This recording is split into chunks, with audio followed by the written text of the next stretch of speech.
Hello, we are discussing about GATE 2011 ECE paper, and the topic we are discussing is digital circuits.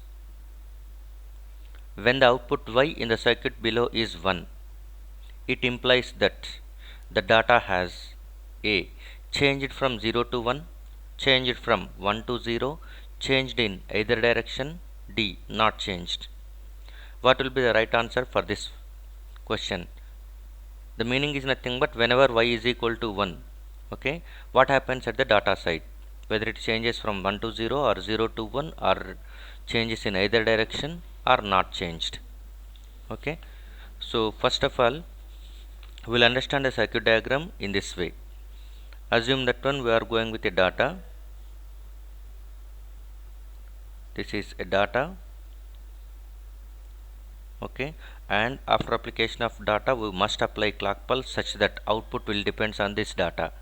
So assume that one this is A flip flop and it is B flip flop such that it is DB and it is DA.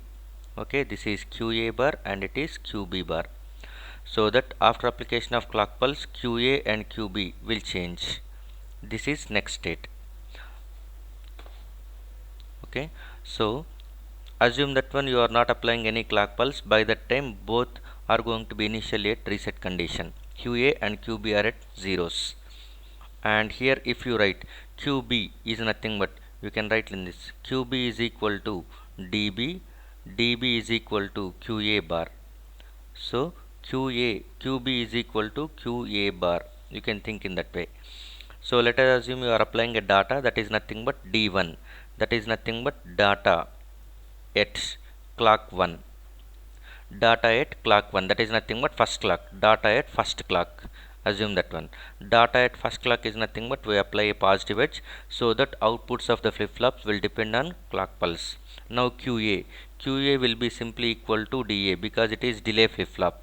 The data present at D flip-flop will be the output after application of one clock pulse. Now QA will be taking D1.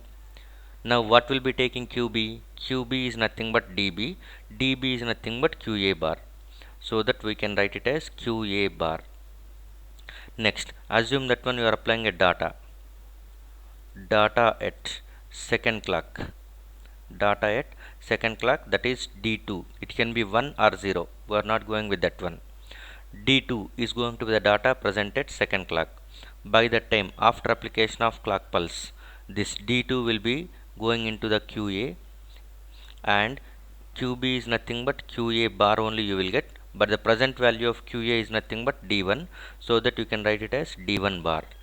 So what is the meaning of this diagram is nothing but simply QA is going to be dealing with D2, that is nothing but present data, because we are at the second clock.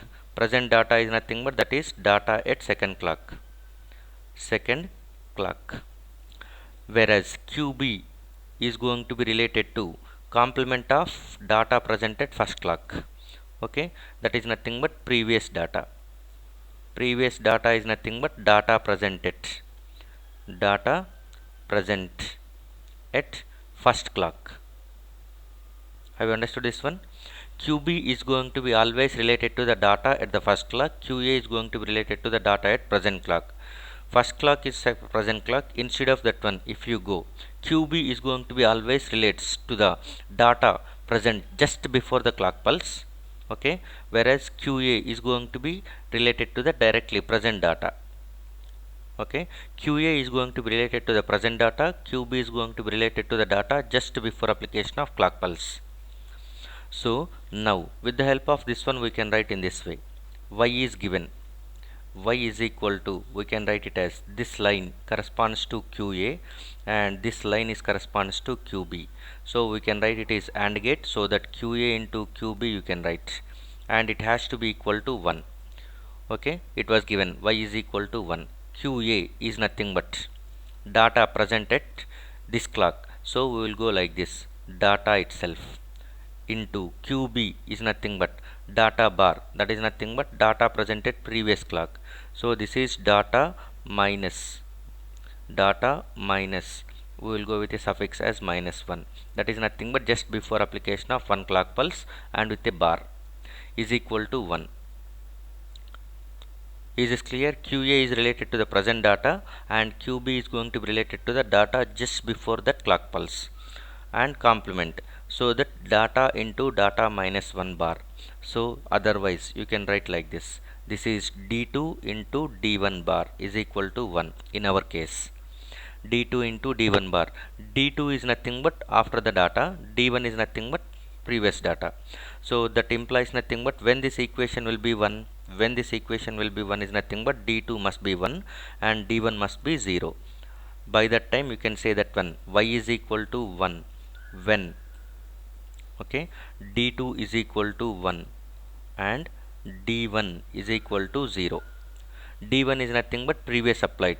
So if the data is going to be changing from, if the data is going to be changing from 0 to 1, that is 0 is nothing but data present at first clock pulse, data present at second clock pulse is 1.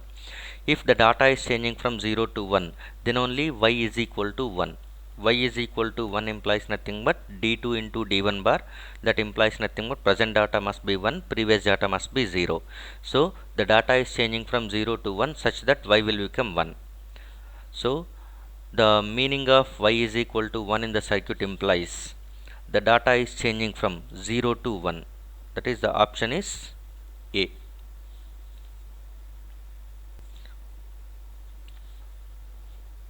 Thank you.